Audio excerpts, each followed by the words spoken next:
வணக்கம் தலைமைகளே. இன்றைக்கு ஆகஸ்ட் மாதம் 4ஆம் தேதி செவ்வாய்க்கிழமை. Это фламинго нахуй. Пизда, сука. Пизда.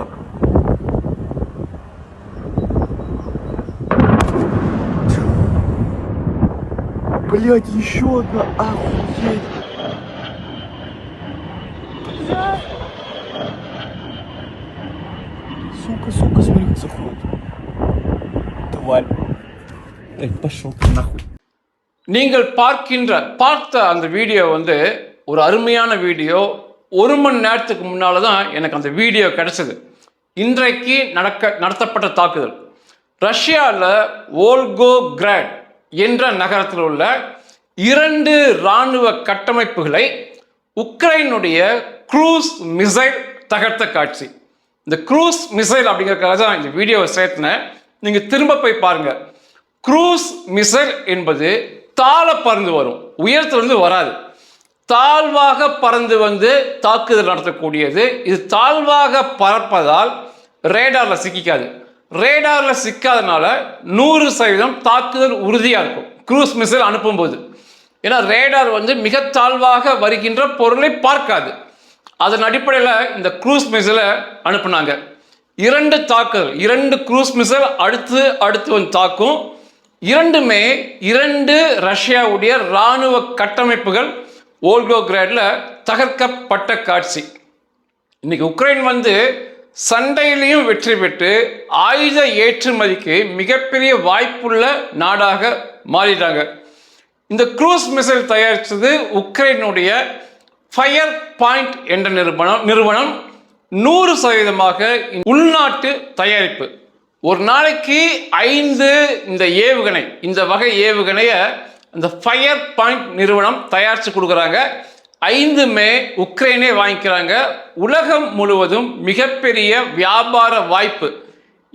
நிறைய பேர் இந்த ஏவுகணையை கேட்குறாங்க. FP5 அப்படிம்பாங்க இந்த ஏவுகணையை, ஃப்ளமிங்கோ 5 அப்படிம்பாங்க. இதற்கு ஒத்த ஏவுகணை அமெரிக்காவில் டோமோஹாக் ஏவுகணைம்பாங்க. டோமோஹாக்கும் தாழ பறந்து சென்று தாக்குதல் நடத்தும் க்ரூஸ் மிசைல் வகையை சார்ந்தது. டோமோஹாக்கை விட இவங்க பாதி விலை தான் ஆஃபர் பண்ணுறாங்க உக்ரைனில். டோமோஹாக் வாங்குறதுக்கு இது 2 ஏவுகணையை நம்ம ஃப்ளமிங்கோ 5 வாங்கிக்கலாம். ஆனால் டோமோஹாக் ஏவுகணையை விட 2 மடங்கு வேகம், 2 மடங்கு அதிக தூரம் செல்லும், 2 மடங்கு அதிக வெடிபொருளை எடுத்து செல்லும். அந்த அளவுக்கு சிறப்பு வாய்ந்தது. உக்ரைன் இந்த சண்டையில் வெற்றி பெற்ற பிறகுமே ஆயுத ஏற்றுமதியில் மிகப்பெரிய சாதனைகள் செய்வார்கள் என்று சொல்ல தோணுது. ஏன்னா இன்னைக்கு உக்ரைன் அளவுக்கு ட்ரோன்களில் யாருமே ஆதிக்கம் செலுத்தலை. உலக அளவுலேயே ட்ரோனில் அவங்க தான் ஆதிக்கம் செலுத்துகிறாங்க. இப்போ ஏவுகணை, மிகப்பெரிய வெற்றிகரமான ஏவுகணை தயாரிக்கிறாங்க.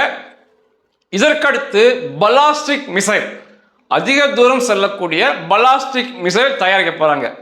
இந்த க்ரூஸ் மிசைல் தாழ பறந்து வரும், அதனால ரேடாரில் சிக்காது தாக்குதல் நடத்தும்.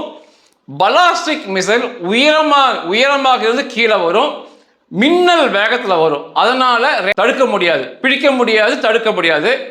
பலாஸ்டிக் மிசைல் மிகப்பெரியது, மிகப்பெரிய தாக்குதல் திறனை கொண்டுள்ளது.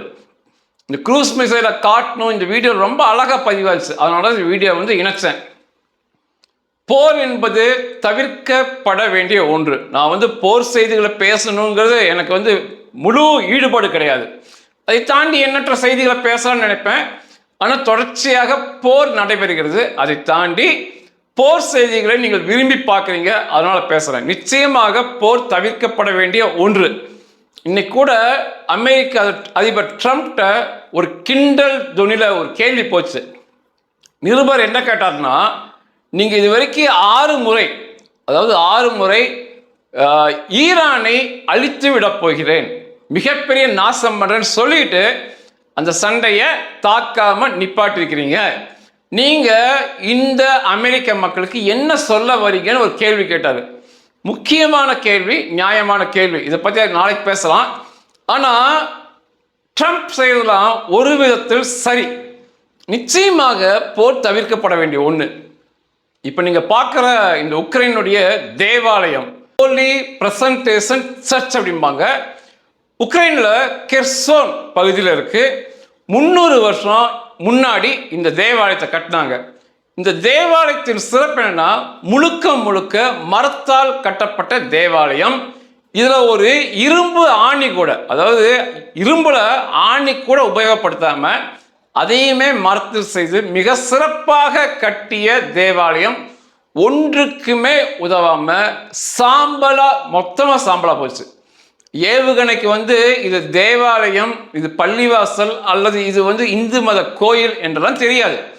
தாக்குதல் நடத்த சொன்னால் தாக்குதல் நடத்திடும். இதெல்லாம் தான் சொல்றது. நம்ம பல ஆயிரம் வருடம் போற்றி பாதுகாக்கும் ஒரு கட்டுமானங்களை பொருளை ஒரு நொடியில இந்த போர் என்பது தரைமட்டம் ஆக்கிடும். ரெண்டாவது, இப்போ நீங்கள் இந்த பார்க்குற குடும்பம் முற்றாக கொல்லப்பட்டு விட்டாங்க. இந்த ரஷ்யாவுடைய ஏவுகணை தாக்குதல், அப்பார்ட்மெண்ட் மேலே நடத்தின தாக்குதலில் கடந்த வாரத்தில் எனக்கு தெரிஞ்சு கிட்டத்தட்ட ஒரு 80 உக்ரைனிய பொதுமக்கள் கொல்லப்பட்டிருக்காங்க ஏவுகணை தாக்குதலில். அதில் இந்த குடும்பம் மொத்தமாக கொல்லப்பட்டாங்க, யாருமே மிச்சமாகலை. ஒரே வீட்டில் அதிகம் பேர் மரணம் அடைஞ்சது இந்த குடும்ப வீட்டில் தான். இதுக்கு உபயோகப்படுத்தப்பட்ட ஏவுகணை நார்த் கொரியா நாட்டு ஏவுகணை. நார்த் கொரியா ஏவுகணை தான் தாக்குதல் நடத்தியிருக்கு. ஏவுகணைக்கு குடும்பம், குழந்தை என்றெல்லாம் தெரியாது. அதெல்லாம் தான் சொல்றது, முடிந்த வரைக்கு போர்களை தவிர்த்து கொள்ள வேண்டும். முடியாத பட்சம் நிர்பந்தம் என்றால் மட்டுமே தாக்குதல் போருக்கு போக வேண்டும். உக்ரைனுக்கு இது நிர்பந்தம். உக்ரைன் சண்டைக்கு போல, உக்ரைன் கூட சண்டைக்கு வந்தது ரஷ்யா தான் போரை நிப்பாட்டணும். உக்ரைன் நிர்பந்தத்தின் அடிப்படையில் சண்டை போடுறாங்க. அவங்க விட்டா அந்த தாய்நாடு, அவங்க தாய்நாடு அந்நியர் கைக்கு போயிடும். அதனால அந்த மக்கள் சண்டை போடுறாங்க. அதனால உக்ரைனுடைய போரை ஏற்றுக்கொள்ளலாம், ரஷ்யாவுடைய தாக்குதலை நிச்சயமாக 100% ஏற்றுக்கொள்ளக்கூடாது. ரஷ்யாவுடைய தாக்குதல்கள் அனைத்துமே உக்ரைனுடைய மக்கள் வாழும் பகுதியில் மக்களை பெரிய அளவு கொன்று கொண்டிருக்கு. அந்த அப்பார்ட்மெண்ட்டுகளை மிகப்பெரிய அளவு நாசம் பண்ணி சேதம் பண்ணிட்டு இருக்கு. ரஷ்யாலையும் தாக்குறாங்க. ஆனால் உக்ரைனை போல துல்லிய தாக்குதல் அவங்க வீட்டில் இராணுவ ரீதியாக.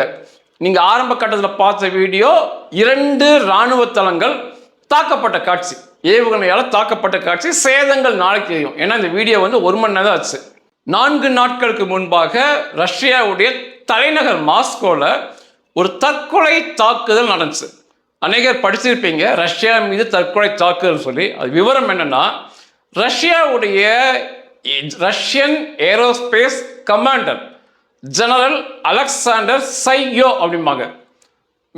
இந்த சண்டையில் மிகப்பெரிய உக்ரைனில் ஒரு இரத்த வெறியாட்டம் ஆடிய மனிதர் அப்படிம்பாங்க. இனப்படுகொலைக்கு காரணமான மனிதர்பாங்க. இவர் அந்த மொத்த விமானப்படை தளபதியாக இருக்காரு. அவருடைய 55வது பிறந்தநாள் விழா அன்னைக்கு அந்த ஹோட்டலில் நடந்தது. அவருடைய குடும்பத்தில் பிற இராணுவ தரப்பில் எல்லாம் பிறந்தநாள் கொண்டாடும் போது ஒரு பெண்மணி ஐஇடியை கொண்டு வந்திருக்காங்க. இம்ப்ரூவைஸ்டு எக்ஸ்ப்ளோசிவ் டிவைஸ், மேம்படுத்தப்பட்ட வெடிகுண்டுன்னு சொல்லலாம். எந்த வடிவத்திலும் இருக்கும். இந்த பெண்மணி கொண்டு வந்தது ஒரு பொக்கே மாதிரி, ஒரு பிறந்தநாள் பரிசு கொடுக்குற மாதிரி தான் இந்த பெண்மணி உடை அணிந்து அந்த பொக்கே இட்டு வந்திருக்காங்க. ஆனால் காவலாளிக்கு சந்தேகப்பட்டு அந்த பெண்மணியை நிறுத்தி விசாரிக்கும் போது அந்த பெண்மணி அந்த வெடிகுண்டை வெடிக்க வைத்து அந்த பெண்மணியும் மரணம், கூட 5 பேரும் மரணம். இதில் அந்த இராணுவ தளபதியோட மருமகன் சம்பவ இடத்துல மரணம், மகள் படுகாயம். அதை தாண்டி இராணுவ சம்பந்தப்பட்ட ஆட்கள் 2 பேர் மரணம். இந்த ஜெனரலுடைய நிலைமை இப்போ வரை தெரியல. ஆனால் மரணம் அடையாமல் இருக்க வாய்ப்பு அதிகமாக இருக்கு. ஏன்னா காவலாளி வெளியவே தடுத்து நிறுத்தி விட்டதால அவர் மரணம் அடைஞ்சிருக்க வாய்ப்பு இல்லை. ஆக மொத்தம் ரஷ்யாவுடைய தலைநகருக்குள்ள போய் நம்பர் 1 இராணுவ தளபதியை கொலை செய்த முயற்சி செய்து. இப்படி இலக்குகள் இராணுவ சம்பந்தப்பட்ட இலக்குகளாக இருக்கணும். இரண்டாவது, இப்போ நீங்கள் ஒரு வீடியோ பார்க்குறீங்க, 1,78,600 சதுர மீட்டர். நீங்கள் கிலோமீட்டரில் சொல்லலாம் அப்படின்னா 178 சதுர கிலோமீட்டர், கிட்டத்தட்ட ஒரு நகருக்கு ஒப்பானது. இந்த வைல்டுபரி நிறுவனத்தின் அடுத்த சேமிப்பு கிடங்கு முற்றாக தகர்க்கப்பட்டு எரிந்த காட்சி.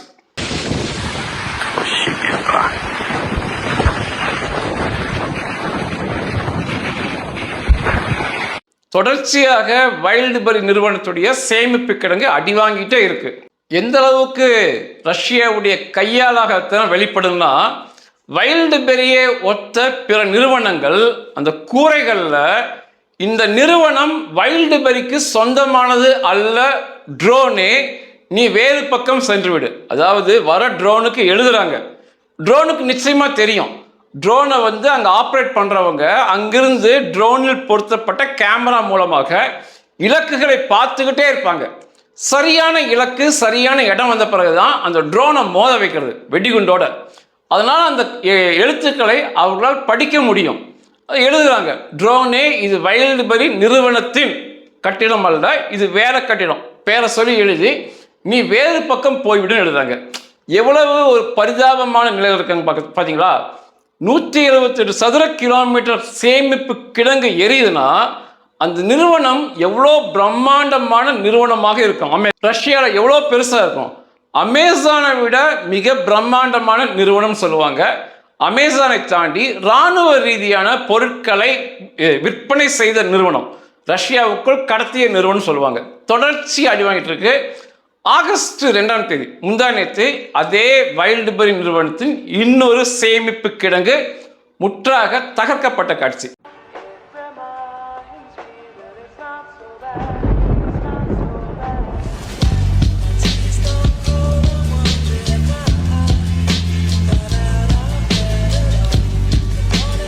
இந்த வைல்டுபெரியை வந்து முதன்முறை அடிச்சு காமிச்சாங்க.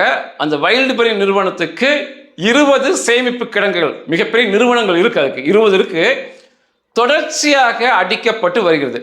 ரஷ்யாவுடைய நம்பர் 1 நிறுவனம். ரஷ்யாவுடைய பொருளாதாரம் கணிசமாக வைல்டுபெரியை சார்ந்து இருக்கும். இந்த உள்ளூர் வியாபாரிகள் வைல்டுபெரியில் பொருளை கொடுத்து விற்பது வழக்கம். மிக பிரம்மாண்டமானது, கற்பனைக்கு எட்டாதது வைல்டுபெரி நிறுவனம்.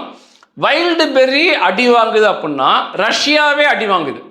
அதாவது ஒட்டுமொத்த ரஷ்யான்னு ஒரு பிம்பம் இருந்தால் அதே அடி வாங்குதுன்னு அர்த்தம். தொடர்ச்சியாக அடிச்சுக்கிட்டே இருக்காங்க.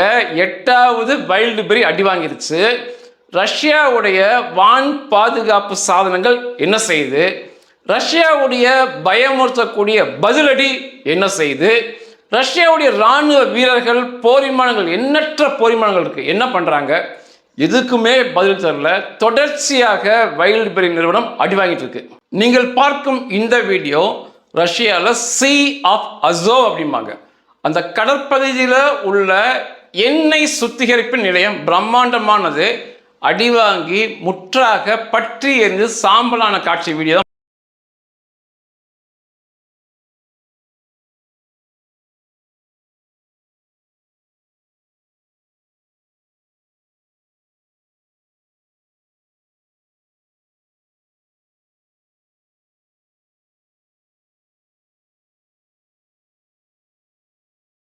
பார்க்குறீங்க. இதை போல 100க்கு மேற்பட்ட வீடியோவை இந்த 3 தினங்களில் தாக்குதல் நடத்திய வீடியோவை என்னால் சமர்ப்பிக்க முடியும். எல்லாமே ரஷ்யாவுடைய பிரம்மாண்ட வணிக கப்பல்கள், ரஷ்யாவுடைய ரேடார் நிலையங்கள், ரஷ்யாவுடைய வான் பாதுகாப்பு சாதனங்கள், ரஷ்யாவுடைய பிரம்மாண்ட இராணுவ விமானங்கள், இராணுவ வாகனங்கள், இப்படி ரஷ்யாவுடைய இந்த மாதிரி கட்டிடங்கள், வைல்டுபெரி போன்ற பொருளாதார கட்டிடங்கள், எண்ணெய் சேமிப்பு கிடங்குகள், எண்ணெய் சுத்திகரிப்பு நிலையங்கள் சொல்லி ரஷ்யாவுடைய பொருளாதாரத்தை மிகவும் பின்னுக்கு தள்ளக்கூடிய தொடர்ச்சியான தாக்குதலை உக்ரைன் பண்ணிக்கிட்டே இருக்காங்க. உலகம் வியக்கும் வண்ணம். இது யாருமே எதிர்பார்த்துக்க மாட்டாங்க. ரஷ்யாவில் வந்து இதுக்கு பதிலடியாக உக்ரைனுடைய பொது மக்களை, குழந்தைகள் உட்பட, அதாவது இலக்கில்லாமல் ஏவுகணைகளை ஏவி அவர்களை கொல்வதை மட்டுமே வாடிக்கையாக வச்சிருக்காங்க. இப்படி பிரம்மாண்டமான இராணுவ ரீதியான தாக்குதலை அவரால் செய்ய முடியல. இந்த இடங்கள்லாம் போட்டு கொடுக்குது, ரஷ்யாவுடைய இடங்களை வந்து காட்டி கொடுப்பது அமெரிக்கா மற்றும் பிரான்ஸ் மற்றும் இங்கிலாந்துடைய உளவுத்துறைகள், சேட்டிலைட்டுகள்லாம் வந்து ஒருங்கே செயல்பட்டு இந்த ரஷ்யாவுடைய இராணுவ சம்பந்தப்பட்ட தளவாடங்கள், கட்டிடங்கள் எங்கே இருக்குன்னு சொல்லி மிக சரியாக உக்ரைனுக்கு ஸ்கெட்ச் போட்டு கொடுக்குறாங்க. உக்ரைன் வந்து ஏவுகணைகள் மூலமாக, ட்ரோன்கள் மூலமாக மிகப்பெரிய அளவு தாக்குதல் நடத்துகிறாங்க. அதை தாண்டி ஐரோப்பிய ஒன்றிய நாடுகள் ஒன்றாக சேர்ந்து எண்ணற்ற பணமழை உக்ரைனுக்கு பொழியுது. அந்த பணமழையை அப்படியே ஆயுதங்களாக உபயோகப்படுத்தி, ஆயுதங்களாக வாங்கி பிரம்மாண்டமான தாக்குதல் நடத்திட்டு இருக்காங்க. ரஷ்யாவுக்குள்ள புட்டினுடைய செல்வாக்கு மிகப்பெரிய அளவு குறைந்து கொண்டே வருகிறது. தினம் தினம் குறைந்துட்டே வருது. இத்தனைக்குமே புட்டினுடைய விசுவாசிகள் என்று சொல்லப்படுவர் கூட புட்டினை விட்டு விலகி இவ்வளோ பெரிய தோல்வி ரஷ்யாவிற்கு கிடைத்திருக்குன்னு சொல்லி மனதளவில் ஒரு வெறுமையான, ஒரு வெறுப்பான நிலைக்கு போயிருக்காங்க. உலக சர்வதேச அரங்கில் கம்பீரமான வல்லரசாக இருந்த ரஷ்யா ஒரு அமெரிக்கா போன்ற நாடுகளிடம் அல்லது சீனா, இந்தியா போன்ற நாடுகளிடம் சண்டையிட்டு தோற்றிருந்தா கூட பரவாயில்ல. ஏன்னா அவையெல்லாம் பலம் பெற்ற நாடுகள். ஒரு சின்ன நாடான உக்ரைன்கிட்ட போய் இப்படி வெட்கக்கேடான முறையில் தோல்வியை தழுவது அந்த மக்களிடையே கொஞ்சமும் ஏற்க முடியவில்லை. கம்பீரமாக வல்லரசு மக்கள் என்று சொல்லிக் கொண்டிருந்தவர்கள் உக்ரைனிடம் தங்களுடைய நாடு தோற்று போயிட்டு சொல்லி அவர்களால் கொஞ்சம் கூட ஜீரணிக்க முடியவில்லை. ஓரளவு புட்டினுக்கு எதிரான புரட்சிகள் நடக்கலாம் என்பதை போன்ற தகவல் வருது. அப்படி நடந்து புட்டினுடைய ஆட்சி மாற்றப்பட்டால் அது இரண்டு தரப்பிற்கும், குறிப்பாக ரஷ்யாவிற்கும் மிக நல்லது. அதே சமயத்தில் இங்கே வந்து ஜெலன்ஸ்கி செல்வாக்கு உலக அரங்கில் உக்ரைன் அதிபர் செல்வாக்கு எங்கேயோ தாண்டி போயிட்டு இருக்கு. அதை தாண்டி வந்து பிரான்ஸில் காட்டுத்தீ. இன்னைக்கு உக்ரைனில் வந்து அவங்க பிரச்சனையே பெருசாக இருக்கும்போது பிரான்ஸுடைய காட்டுத்தீயை அணைப்பதற்கு 15 தீயணைப்பு வாகனங்கள், 70 தீயணைப்பு வீரர்களை உக்ரைன்லேருந்து இந்த இக்கட்டான சூழலையுமே அனுப்பிட்டுருக்காங்க. அந்த அளவுக்கு உக்ரைன் இப்படி தொடர்ச்சியாக சர்வதேச அளவில் பெயரை சம்பாதித்து ஜெலன்ஸ்கி உயர்ந்து கொண்டே போறாரு.